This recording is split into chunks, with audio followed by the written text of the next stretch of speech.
We reported yesterday that the Clippers are interested in Mike Conley.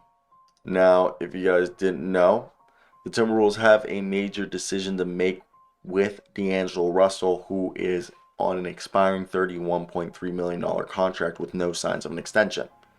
The team would lose his salary slot if he leaves as a free agent. So Minnesota has been exploring trade possibilities for D'Angelo Russell while prioritizing getting another point guard in return, sources said. Now, it's also being reported that the Timberwolves and Clippers are expressing a lot of interest in Jazz guard Mike Conley. League sources say Conley, a well-respected veteran in Utah and across the league, has averaged 10.3 points, 7.5 assists, 2.5 rebounds this season for the Jazz. The Jazz are 5-7 without Conley this season, and they're 18-17 with him in the lineup. Now, I personally talked about a Mike Conley trade to the Clippers would be somewhat difficult because you don't know what player it would be. I assumed it'd be like Robert Covington, and none of the players that the Clippers have really matches the timeline that the Jazz are trying to go on. They're a bit more older and win now players.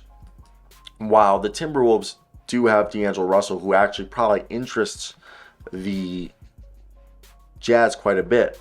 And if you do a D'Angelo Russell, Mike Conley swap straight up, the trade does not work because the Jazz would need to include at least $2.9 million in extra salary. So you're wondering, oh, who could be that 2.9? So you sit here and you're like, okay, the few candidates here are, I doubt it's Rudy Gay. Minnesota does not want Rudy Gay. Obviously, they would love to get Jared Vanderbilt or Walker Kessler back. That's not happening.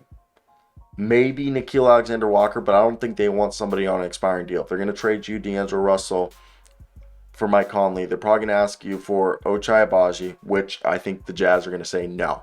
So I think it's going to be Simone Fontecchio, who's the most likely, and maybe they throw in Udoka Azubuike as just salary filler, and so that Minnesota can have another big, but I doubt that.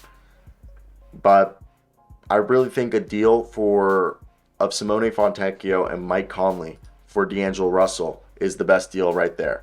Minnesota gets themselves Mike Conley, and then they get themselves another small forward, power forward, and Simone Fontecchio. I think that's the best deal right there for both parties, and that everyone would say is a win-win, okay?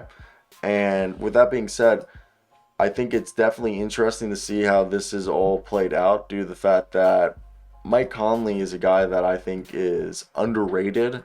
And yes, he's not as young as he once was. He's not the same buck, but this is definitely a guy that I believe would have value in today's, like, especially on a team coached by Chris Finch and the Timberwolves. Like, he's played with Rudy Gobert. That's the other thing. People forget he played with, Gobert. So I think that's a big thing that people are counting out. So I want to hear your guys' thoughts down below in the comment section. Would you rather do a trade with the Clippers? But I just don't see, like, because also all the young guys on the Clippers are on small contracts, so it'd be like a bunch of salary cap, like, gymnastics you would have to do for this to work. And for me, it just seems like that'd just be way too much work for either team. And again, if we wanted to just, they're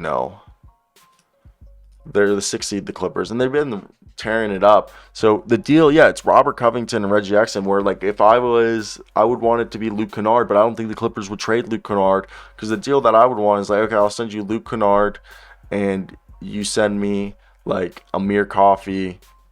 Like, could you do Luke Kennard, Amir Coffey, and send me maybe like Brandon Boston, and I send you Mike Conley?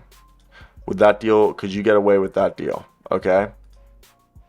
Yeah, that deal works. If they send them Luke Kennard, Amir Coffey, and Brandon Boston Jr., I think that's a good deal for the Clippers and both parties involved. But again, I find it, like, difficult to see, like, how they would get this done. I don't know.